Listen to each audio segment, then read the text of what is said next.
Gears of War 2 launches worldwide on November 7th. We've never made a worldwide launch like this. We're scared but so excited. We're at the point where we're not just making movie or game launches, we're making true entertainment launches.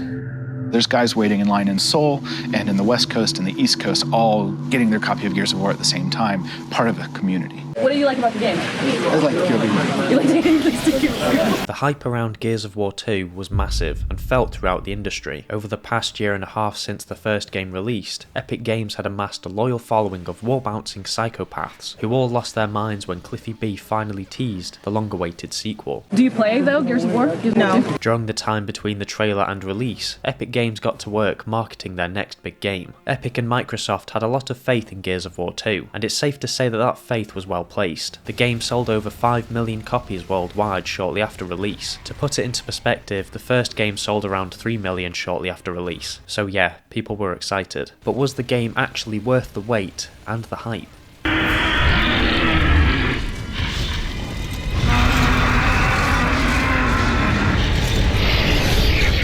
Of course it was. Gears of War 2 achieved everything the first game did, and more. It's the epitome of what a sequel should be. Well, that depends on who you talk to. Gears of War 1 purists hated the multiplayer at launch because it was broken, and never went back to it. But if you are a true connoisseur of Gears of War, you know how hard Gears 2 goes. For me, Gears of War 2 is the game that defined so much about the series, and honestly, a lot of great elements of Gears peaked here. Gears 2 took the first game's overall story, characters, action, drama, and horror, and made them greater. Set 6 months after the first game, the Locust are still kicking and pushing humanity back thanks to a brand new weapon that can sink entire cities, forcing what's left of humanity to reside in their last hope, the city of Jacinto. With no other option left, the COG higher-ups decide to put it all on red and launch a massive assault on the enemy's homeland, the Hollow. Interwoven within this plot is a top-notch atmosphere, dramatic character development, and voice performances unlike anything we had seen in Gears 1, well, heard in Gears 1. But we're gonna whoop your mama's ass! As well as these thematic enhancements, Gears 2 continued to improve on the great gameplay of Gears, with more intense combat, more visceral gore, and more ways to kill enemies. The goal Epic Games set for themselves was to make Gears of War 2 bigger and badder than the first, and, well, the game speaks for itself. It has a more refined personality, and whereas you could tell Epic played it a little safe with the first game, with Gears 2, their full creative vision is on display. Gears 2 opens with the Queen giving a recap of recent human history, showing us more insight into the Pendulum Wars and how humanity was practically on the verge of extinction because they were fighting over fuel. She then goes on to talk about the Lightmass bomb. You know, that thing you worked so hard to activate in the first game did nothing to the Locust, and now they're even stronger than before. She then starts blabbing on about how humans started this whole conflict. But humanity, as always, brought this war upon itself. Now that's some top tier gaslighting. It's your fault we're racist. The game then cuts to the heroes of the game, who are currently at Jacinto Hospital. Dom and Marcus witness the aftermath of a recent Locust attack, and Anya explains that the drones are getting more ballsy by the day. Anya is such a great character in Gears of War 2. She takes on the same role she had in the first Gears of War, but it feels like there's been a noticeable shift in the way Epic Games wanted to convey her as a character. We see this through her first on-screen interaction in the game between her, Marcus, and Dom. Oh, and the newest character to be introduced, Carmine. Wait, what? I swear this guy got slimed in the first Gears of War. This is actually the younger brother of that Carmine. His name is Ben, and he's kind of goated. Carmine is the newest member of Delta, and has been put under the supervision of Marcus. The game then gives you the chance to show Carmine the ropes. Training Ben is supposed to be a tutorial, to catch you up to speed with the game if you're unfamiliar with Gears. But I think the main thing it really solidifies is the importance of characters in this game. In this small segment, we get a quick look at the state of the world, and how Epic is going to portray Marcus. What'd you call that thing, a monkey dog? I got a special bone for it. After training with Ben is complete, the hospital becomes under attack, and Dom and Marcus rush to its aid, while Carmine stays behind. While in the hospital, we get introduced to another new character. Ty, good to see you. What are we looking at? Locust Raid, follow me. Ty is probably one of the first characters people think about when bringing up Gears 2. His iconic look, plus his unique way of speaking, made him stand out amongst an already goated cast of characters. I like the glow of Locust blood in this night. Got a sick mind. After defending the hospital from a Locust raid, we get clued in on the secondary objective of the game, finding Dom's wife. You are pissed today. Damn right. I missed my family. All this time, Dom had actually been on a mission of his own to find his missing wife, who he hasn't seen since the war began. That's a loyal man right there. After Anya informs Dom that her lead to find Maria was a bust, and Dom goes apeshit, we get a surprisingly emotional moment between Marcus and his best friend. You okay? I'll catch up with you in a sec, Marcus. Alright? Yeah. Whatever you need. Guys, let's go. Stuff like this is what was missing from the first game. We can all agree that the characters were cool and iconic, but we never got to see them act in a realistic way to distressing situations. The element I most appreciate about Gears of War 2 is its focus on making the characters feel more real. Now that's a hard thing to do in a game where monsters crawl out from the ground and every main character is built like a fridge, yet can somehow run like a jaguar. Though the characters were fun in the first Gears of War, they felt a little one-dimensional and fell into stereotypes. The brainy dickhead, the unserious hype man, the chill best friend, and the over-serious leader. Don't get me wrong, they're iconic characters, but a sequel should always flesh out characters, and Gears 2 does. In Gears of War 1, the characters show very little emotion outside of being annoyed or dicking around. Marcus in particular never loses his cool, but Gears 2 lets the characters be more vulnerable. Death is a common occurrence in Gears of War 1. People die all the time, and Gears of War 1 had some brutal deaths, but they were more for shock value and to show you the strength of the Locust. Without spoiling anything just yet, death in Gears of War 2 is used in a more personal way. Oh yeah, it gets heavy. For a game that is often described as being mindless men running around shooting mindless monsters, it does have a lot of heart and really gets you in the feels. The first game heavily revolved around action. Delta Squad were completely focused on saving the world, and while Gears 2 follows Delta Squad saving the world once again, we get to see more personal stakes in the form of Dom attempting to find his wife Maria. Now going back to that original moment, this interaction by Marcus and Dom is then followed up by arguably the peakest cutscene in gaming history.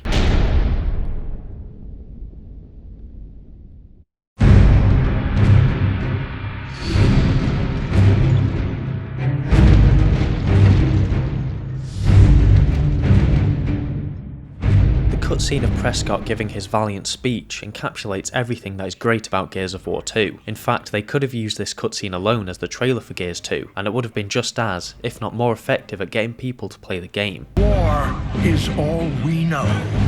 The music, the voice performance, and the visuals of all the COG soldiers cheering is so class, it gives you goosebumps every time you see it. And the funny thing is, this is the only time Prescott ever aura farms in the series, because for the rest of it, he's a bit of a bitch. This cutscene reveals that humanity is basically out of options. Soon Jacinto will be ravaged by the Locust, unless the Gears take a stand and change the outcome of the war, and they're going to do this by drilling down into the Hollow and attacking the Locust on their home turf. Only a group of psychopaths would get into a coffin-shaped drill and dig straight down into the heart of arguably one of the most violent race of monsters in gaming. But 14 years of conflict has brain-rotted the Gears, so they all agree to do it. After getting introduced to Dizzy, another goated character, Marcus, Dom, Carmine, and the other 10,000 generic Gears all make their way to Landdown. Oh, and Cole and Baird are there too. It's go time, baby! Gears of War has some of the most intriguing lore when it comes to video games. While the first Gears of War sprinkled in a few hints about the world and gave us some context, we were never given the full picture of humanity's standing. But Gears 2 vastly improves our understanding of Sarah. Humanity was locked in a never-ending battle for fuel, aka emulsion, aka...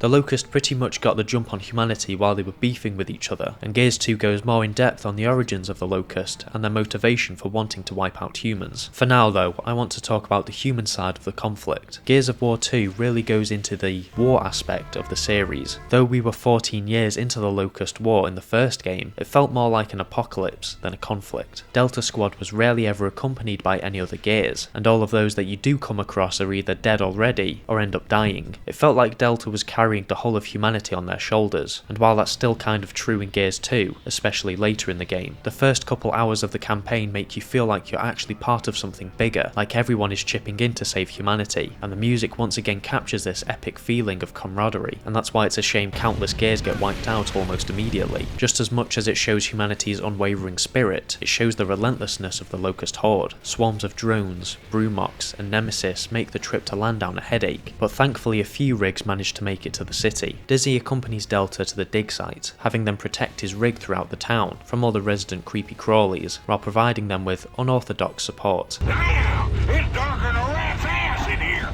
Let me light up anything. Another rig called Lola is sadly blown up just outside the town, killing all of the gears on board. Well, almost all of them.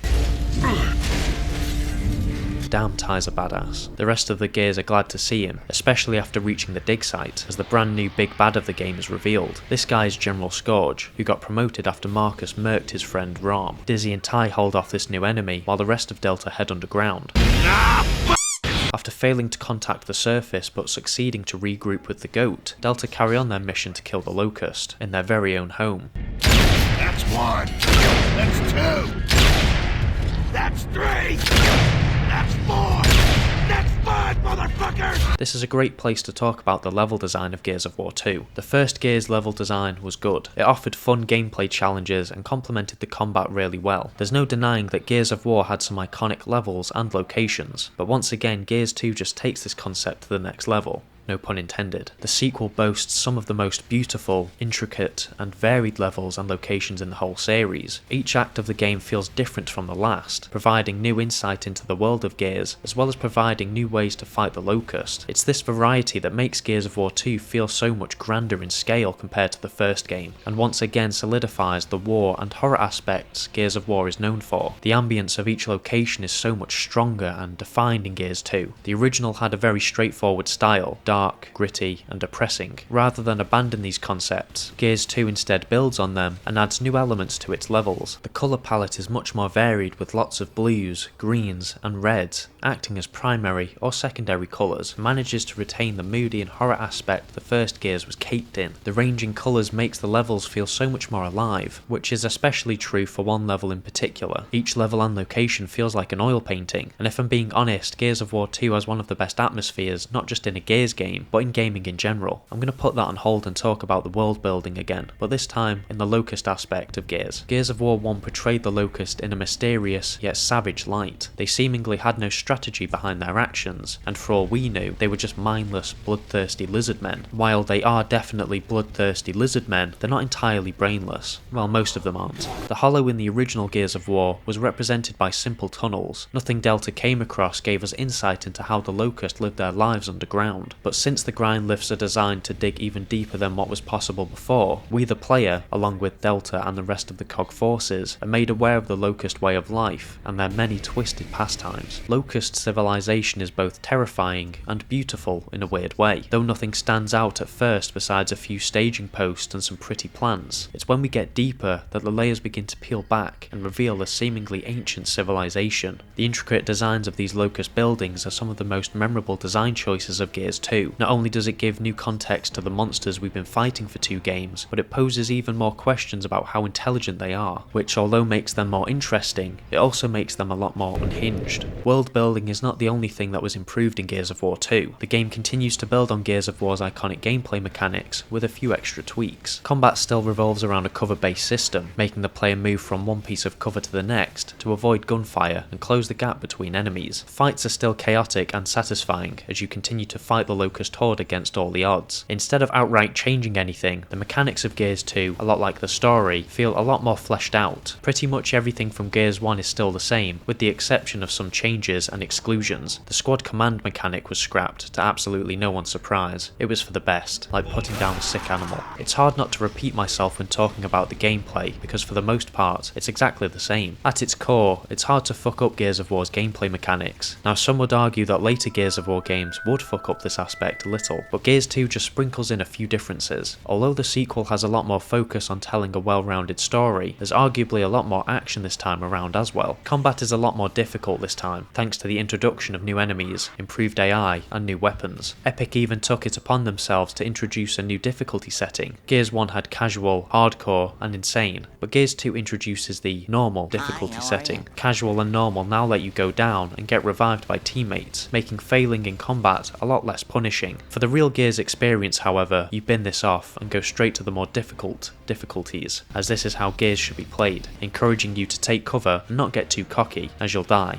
A lot. The The first Gears felt very stiff in its design. It's not a bad thing, as it means switching between pieces of cover is straightforward and simple to understand. However, it wasn't uncommon to actually get stuck in cover, which would put you in a lot of trouble. Gears of War 2 feels a lot smoother in comparison to the first game. The player character is a lot easier to maneuver, allowing you to perform cover maneuvers much easier. Gears 2 introduced the concept of wall cancelling into the Gears universe. This small inclusion allowed you to pull away from a piece of cover you were getting into, in turn allowing the player to not commit to a specific movement.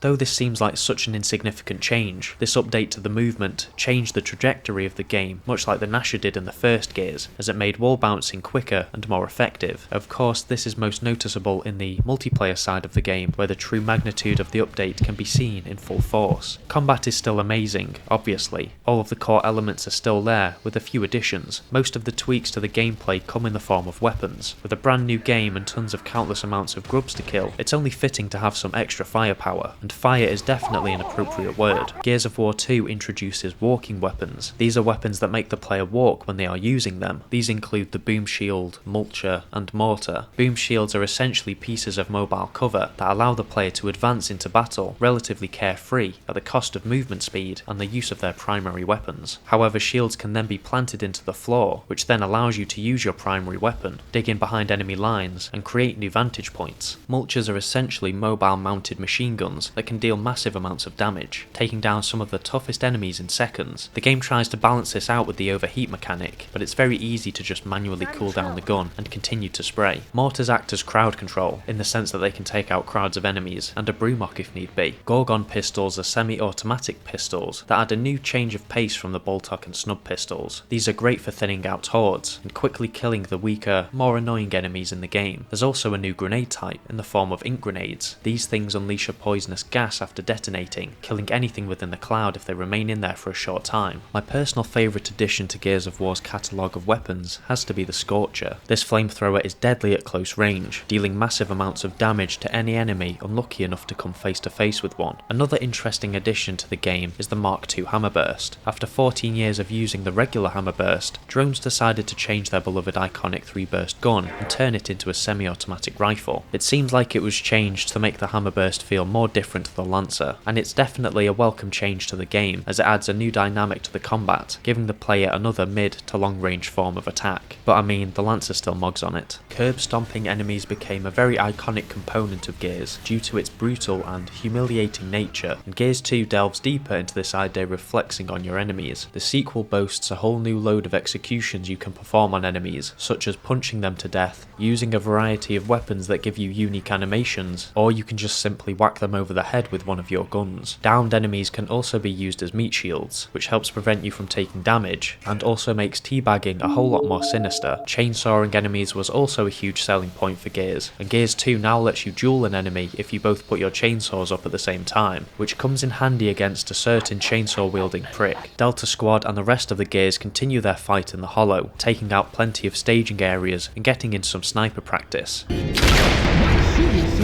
So far, the tone of Gears 2 has felt not light-hearted but positive. Operation Hollowstorm feels like it's been a success so far. Prescott's speech is still fresh in the back of everyone's minds, and Locust are dropping dead all over the place. It feels like humanity is about to finally turn the tide on the grubs. Ah, if only we were braced for the horrors that were to come. Anya informs Delta that some seismic activity is happening near their location, and that they should go investigate. Not sure what she wants Delta to do. They don't equip Gears with seismographs. Luckily, Delta don't need one, as they see what's causing the shakes. What the hell is that thing? Well, that's terrifying. After getting past a heavily guarded Locust checkpoint, Delta run back into Scourge, who's piloting a rabid octopus. This is bad enough, but then the tank-carving lunatic starts chanting and summons the Locust superweapon.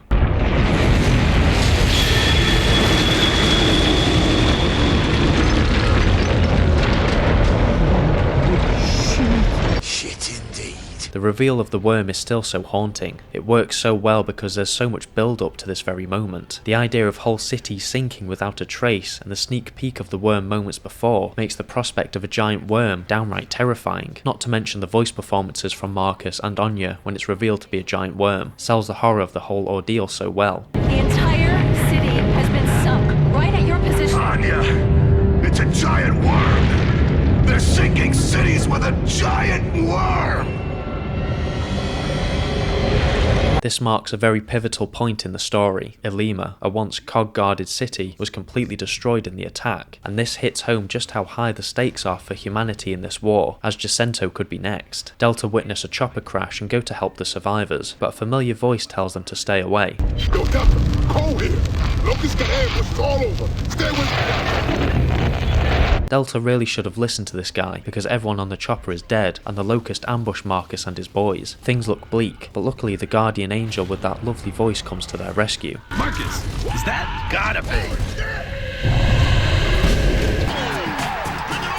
Cole is finally reunited with Delta, and the four go to find the blonde genius and a red shirt who definitely isn't dead. Oh look, he's dead. Upon re-entering the hollow, Delta stumble upon some metal-looking coffins, which opens up a whole new disturbing side to the Locust, which is further revealed when we free Baird from his coffin. Up until this point, there had been no mention of Locust taking prisoners, apart from that poor bastard who got domed by Ram. So this raises so many questions about the motives of the Locust. We know the Locust hate humans because they've tried to kill them for the last 14 years, but why would they need to take prisoners? Well, that's a question that is unfortunately answered when Delta Squad board a beast barge and find the result of the Locust's twisted hobby. Ty, is that you? Oh shit, Ty's back. Ty survived his encounter with Scourge, and while this should be a good thing, something isn't right with him, and Ty himself cements this when he game ends himself. No! I'm sorry, but I've got to say it again, the voice acting in Gears 2 is so great. There was never a moment where Marcus broke his calm and collected facade like that, unless he got killed, but Gears 2 allows Marcus and the other characters to express themselves so much more. The graphical leap also helped with this. While it improved the overall look of the locations and levels, the updated face models mean they can do more than just scowl. Ty's death poses a significant shift in the game's tone. The fact the Locust can break such a chill guy and make Baird break character means Prescott's words run true. The mood instantly changes after Ty's death. The sheer number of coffins is downright terrifying, almost like the Locust are planning to kidnap waves of humans. This is the first time we've seen Marcus rattled by the death of another, and to the player, that is a huge deal. Wait, Marcus can shit his pants too? Anya informs Delta that they've got a new objective, and gets a Raven to come get them. After making a badass last stand, the Raven reaches their position, and Delta safely make it out. Oh shit, the worm's back. I'm back. Carmine decides to be a hero, and gives Delta some covering fire. Ben is such a great character. He went from kind of an outsider amongst war heroes, then completely assimilated himself into the group, giving the Marcus Phoenix some covering fire, and getting shot in the tit in the process. The squad makes it on board just in time before the worm reaches their position. Oh shit. The goat falls into the worm and the rest of Delta get eaten too. We then get a somber cutscene of Dom having a tender moment with his wife. Not only does it remind you what Dom is fighting for, it also distracts you from the total shitstorm that's about to happen when Dom wakes up. Dom, wake up! Luckily or unluckily for Delta, they survive the fall, and this is where Gears 2 borderline becomes a horror game. Intestinal Fortitude is arguably one of the greatest levels in Gears of War to this day. It's moments like this that make Gears of War 2 a standout in the series. It was the game that really explored what could be possible in a Gears of War game, and Epic wanted to put players through the most crazy scenarios and set pieces. Everything in this level is disgusting to look at, and yet you can't fault the sheer complexity and variety inside of the worm, almost like it's a living, breathing obstacle course, fitted with teeth that mash you up, acid pools, and fart chambers. After dodging the teeth, you come across one of the worm's other defense systems. These little bastards act as the worm's antibodies and attack anything living within the worm's stomach, including our goat.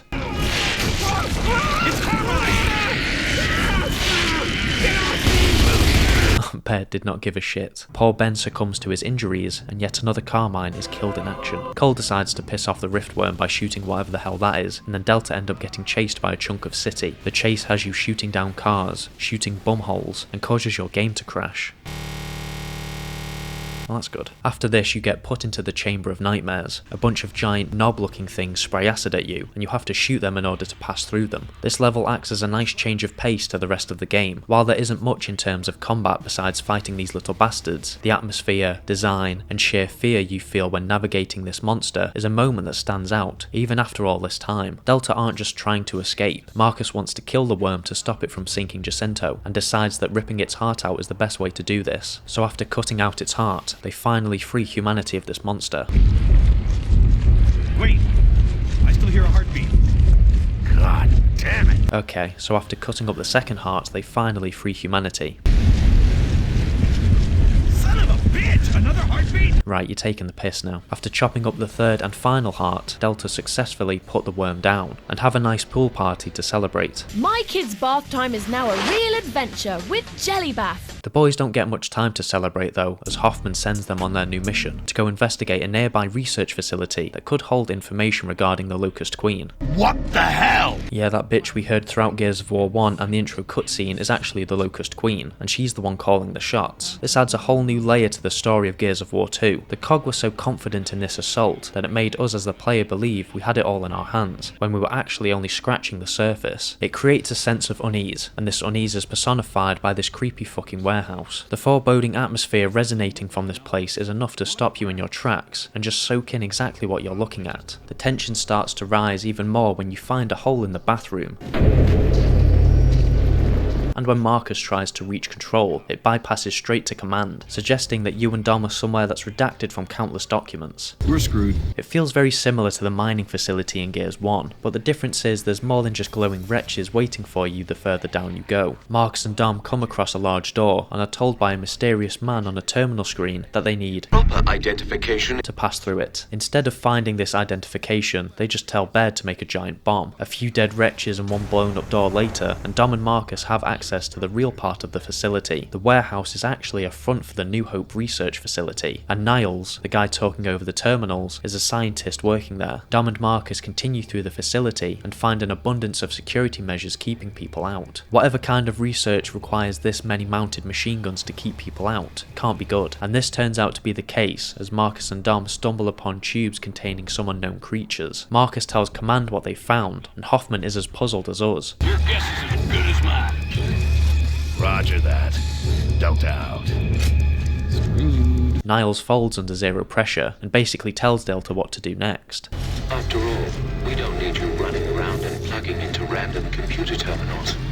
Do we now? Okay, we'll do that then. This leads to Jack stumbling upon a recording of Niles talking about taking some subjects to Mount Kadar. Subjects? Who's he talking about? Don't know. Niles also explains that he will be taking the subjects himself, leaving behind a semi-sentient version of himself to watch over the facility, and the Sires. This one singular moment is one of, if not, the most important piece of lore Gears of War ever brought to light. And while the questions it asked have since been answered, back in 2008, this flipped the whole idea of the Locust on their leathery heads. Before we get the chance to process this information, Marcus and Dom go investigate a strange noise. Surely in this universe you know not to do that, but they ignore all the cliches of scary games and walk right into a death trap as Sires start popping out of containers like jumping beans. The design of these things is so disturbing. Despite no berserkers being in the game, they're almost not missed thanks to the anxiety these things make you feel. Fortunately, like most enemies, they are allergic to chainsaws. After fighting your way out of that death trap, you finally put Niles to sleep.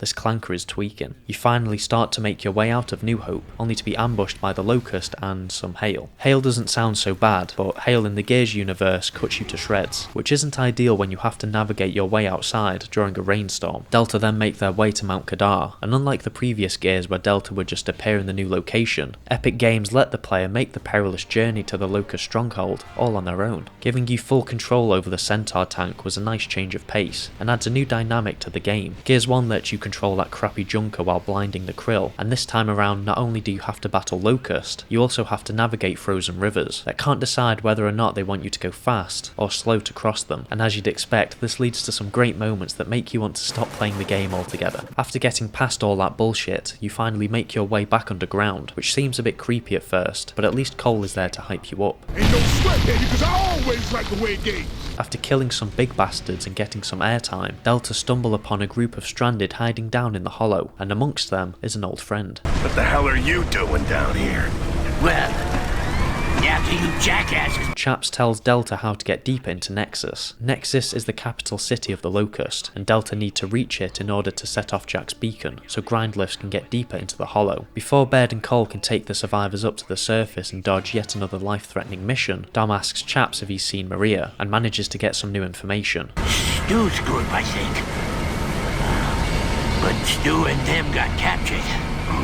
Well, it's not good news, but better than nothing, yeah? Marcus and Dom make their way down a spooky path and run into another old friend, Theron Guard. Alright, I'll be honest, I completely forgot to talk about the new enemies in the game. The enemies in Gears of War were simple in their function, as they basically acted as classes for the Locust. Drones were the foot soldiers, with specific weapon users being split into their own classes. Boomers were the heavy soldiers, wretches were cannon fodder, Theron Guards were the special units, and berserkers were the breeders. Don't look that up, seriously. Other than providing different sets of challenges for the player, the lore implication for these creatures wasn't really there. The first game's story is surrounded with mystery. Players weren't familiar with the world, besides from a few clues, and the intro cutscene. Epic Games wanted the sequel to really give us more insight into the Locust, and the larger enemy pool actually gives us that sweet lore dump. The amount of drone variations increased significantly in Gears 2, providing more context to Locust tactics. Locust are known for digging up from underground and taking the cog by surprise, but during those instances when the Locust can't dig up from beneath their enemy, they utilise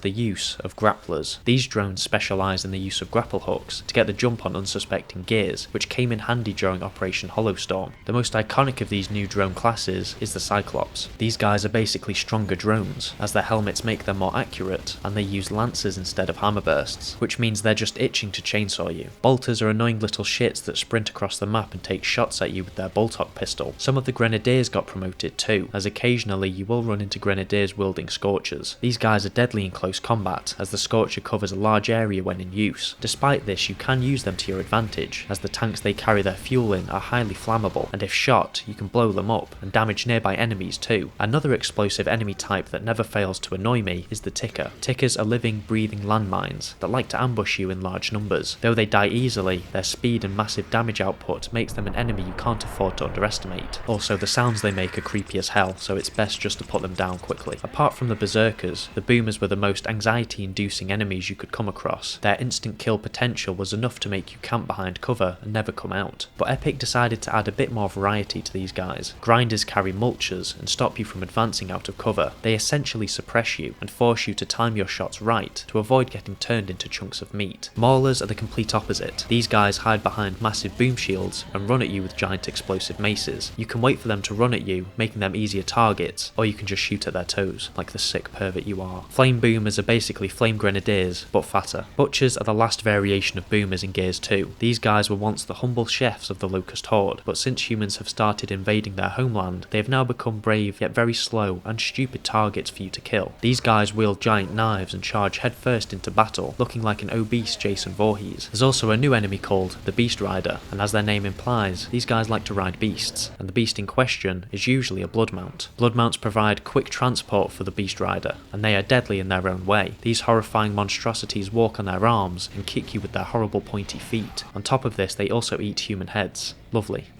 Bash. Theron Guards also got a new subclass in the form of Palace Guards. These guys are found deeper into Nexus, protecting a certain someone who shall remain anonymous for now. They're basically tougher, harder looking Theron Guards. The best addition to the game in my opinion though are the Cantus Priests. Not only is their appearance so iconic to the series with their tall, slender stature and badass looking helmets, but the implication they have on the lore is immeasurable. These guys are the support class for the Locust Horde. Their primal screams send cog forces into a state of fear and heal wounded Locust on the battlefield. They can also summon Tickers and love throwing ink grenades at you. The sheer amount of new enemy classes in Gears 2 is incredible, and they all add their own challenges for the player to overcome. They make you assess every situation and force you to use every tool in your arsenal. You even get bonus enemies like Sires and Killer Antibodies that add a nice change of pace to the hide and shoot mechanics of the game. In fact, there is another enemy that also does this. After taking out a Locust gunboat, Dom and Marcus hijack one in order to cross a dam. Little do they know the Locust aren't the only thing in the water they need to worry about. Turns out the water is the home of a giant Leviathan, and this bitch just loves slamming into your boat. The only way to kill this thing is to go inside its mouth and feed it grenades. It's a boss fight that doesn't pose too many challenges, well apart from when the game decides to trap you in place.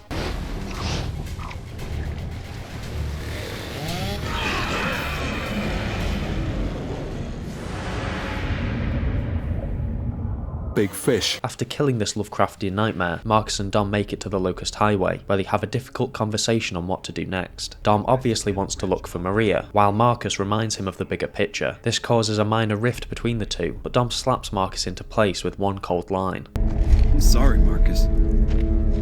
After what you did for your father, I thought you'd understand. Marcus then decides to let Dom take charge. Follow me.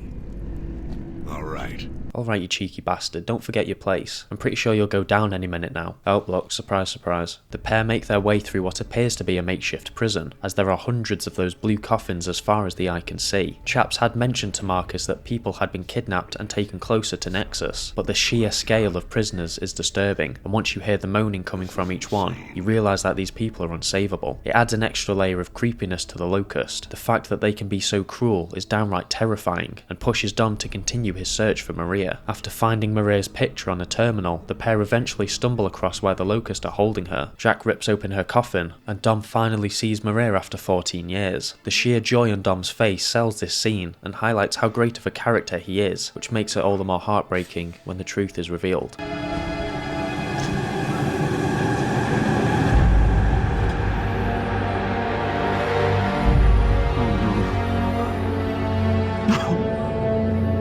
Complete shift hits so hard even to this day. Maria is not the same person she was all those years ago. Much like Ty, she has been processed beyond all recognition. Watching Dom come to terms with what he is seeing is so masterfully captured by the voice acting, visuals, and the soundtrack. I've not made much mention of the soundtrack because I couldn't find the right moment to bring it up. Steve Jablonsky is the guy behind the music this time around, a man known for creating one of the most cinematic bangers of the last 20 years, and he doesn't miss a beat in Gears of War 2. The original Gears of War's soundtrack is iconic. It's gritty, it's dark, and it gets under your skin. It created a sense of hopelessness with a hint of optimism and badassery. Jablonsky packs so much variety into the soundtrack and captures the heroic highs and the dramatic lows Marcus and Dom face. Each cutscene, fight sequence, and piece of dialogue is heightened tenfold by the music, and for me it has to be one of the greatest, yet underrated video game scores out there. Seriously, it's literally banger after banger. The main menu theme alone sets the tone perfectly for Gears 2 and makes you feel like a little kid again. Like Gears of War 1, it's somber and creepy. However, the inclusion of Gregorian chanting, I think that's what you call it, gives the music a more human quality and makes the music feel more epic and large in scale. It feels similar to classic Halo scores, where music was used to inspire and have you sit in awe of what you're listening to. The chanting captures the scale and vastness of the Hollow so well, making the whole game feel grander in scale, whereas the music in Gears of War 1 was pretty low-key at times. Gears 2's music is constantly rattling around in your head, you can't miss it, and you don't want to. Each chapter and act is defined by the music in them. Almost all of the sound design in Gears 2 is built from the ground up, being a lot crisper and smoother. It was also described by many people at Epic Games to be meaty, and to be honest,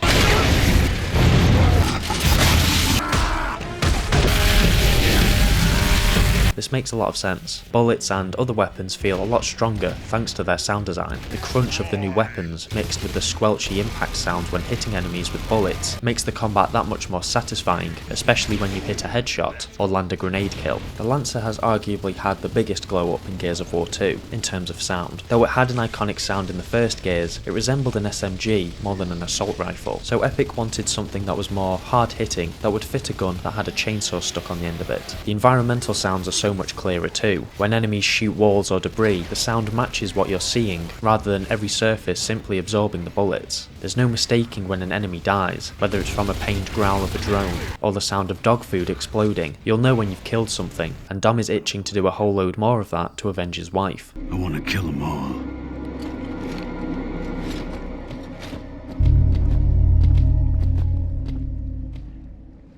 Dom and Marcus finally reach the Holy Land of the Locust, Nexus. Nexus? Yeah, Nexus! This vast network of tall buildings and intricate hallways continues to raise the question of just how long the Locust have really been under Sierra, and it also proves that these things are more than just the mindless cannon fodder we fought in the first game. It's not just what we see that implies another side of the Locust, but also what we hear. They can be stopped. Don't give in. Aside from being on a personal vendetta and getting to know the Locust culture a little better, Delta are here to activate Jack, so the boys up top can make their way deeper into the Hollow. Plus it means these two pricks have to get off their arses and do something. After finally getting deep enough into Nexus, Jack calls for reinforcements, and the boys are once again reunited. Welcome back to Delta. End of the world, baby. Wouldn't want to be anywhere else. Delta begin to discuss the revelation of how vast Locust society is, compared to what they first believed. And this isn't even the biggest twist in the tale, as it turns out the Locust Locust are apparently fighting a civil war. What the hell? While the Locust are distracted by a race war, it gives Delta an opening to move deeper into the Hollow and find the supposed Locust Queen, but not before getting traumatized by some glow-in-the-dark blood. Are you seeing this shit? Yeah. The Queen continues to yap over the sound system, spewing anti-human propaganda, but at this point Cole's lost his head completely and goes absolutely mad at the Queen. That in your house, bitch! You hear that shit? This epic speech is cut short when Baird uncovers a hidden transmission from Adam Phoenix. Who's Adam Phoenix? It's my father. Oh yeah, makes sense. Adam's message reinforces the Queen's theory of sinking Jacinto, only while she wants to use it to kill the last of humanity and seal the Lambent underground, Adam believes humanity can sink it first and kill off the Locust, but obviously it comes at the price of sacrificing their last safe haven. It's a tough call, but anything's better than facing these things for another 14 years. The plot continues to thicken as Delta finally reach the palace and come face to face with the Locust Queen, and she is a baddie. I thought she was supposed to be brought up here.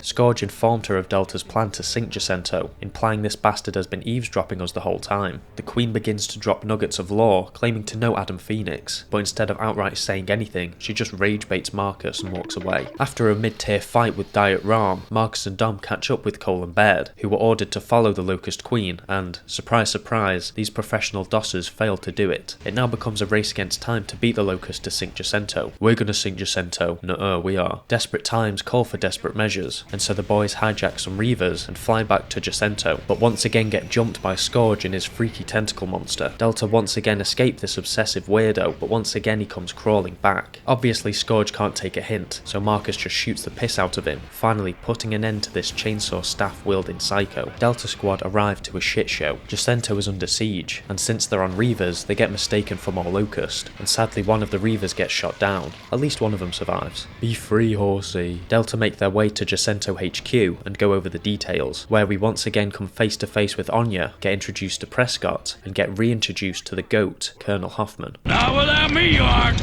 If this is Jacinto's last stand, I'm not sitting at that. Delta have to help the rest of the COG forces repel the Locust Horde by helping with evacs, protecting satellites, and killing a load of Brumoks. It's a good change of pace to be back on the surface after spending so much time underground, and it once again highlights just how immersive and versatile the game is. You truly feel like you're part of something bigger than yourselves as the action unfolds. After fighting off the Locust, Anya explains that someone needs to go back underground and clear the area for Ravens to set off a lightmass bomb, and since everyone else in the COG army is inept, Delta is sent back underground. Well, Marcus and Dom are. Dosser 1 and 2 get to chill out again. Making your way back down to the Hollow is tough work. You take a crane, a falling bridge, and a burning building, and yet nothing is really speeding up the process. You then come across a Brumok, which is when the mad lad Marcus has a brainwave. Let's get over there and finish it off.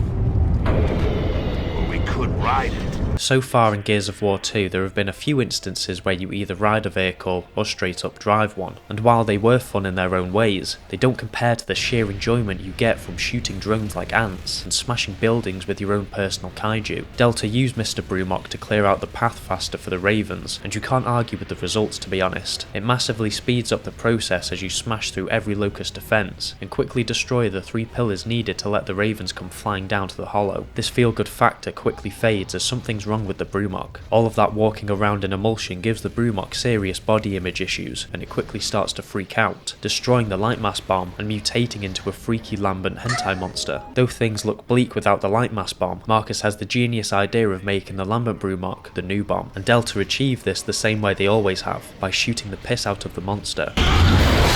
It works like a charm, as we see Jacinto finally give way under the massive explosion. Though the Gears ultimately won, it still feels like a bittersweet conclusion to the battle, as Jacinto was their last beacon of hope, and the soundtrack perfectly captures these mixed emotions of grief and relief everyone must be feeling in this moment. I'm sure they'd all feel a little better seeing all the Locusts get washed away like little poo particles at the bottom of the toilet. It seems like the conflict might well and truly be over. Your world can end in the blink of an eye.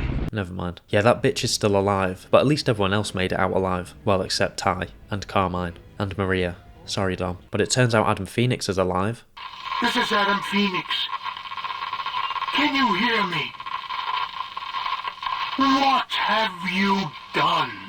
hang on, this whole plan was your idea? So that's pretty much the story of Gears 2, and you can clearly see how much it improved from the first game. While the first Gears of War's story is iconic in its own way, it's hard to ignore the massive jump in quality 2 has. I think the thing that makes 2 feel so different is the changes to its characters. Marcus and the boys, and girls, feel so much more like people. They're allowed to have more than just one-liners and growl. They actually feel like they care for each other, and the voice acting is so much better. Now obviously this isn't the end of the content available in Gears of War 2. Multiplayer once again makes a return, but it's very different when compared to the original multiplayer. Some of these changes make the experience a lot more enjoyable, while others make you wish Gears 2 had never been born. When OG fans of the series talk about playing multiplayer, Gears of War 2 only ever gets brought up for 2 reasons, either out of nostalgia or because of how broken it was, and kind of still is.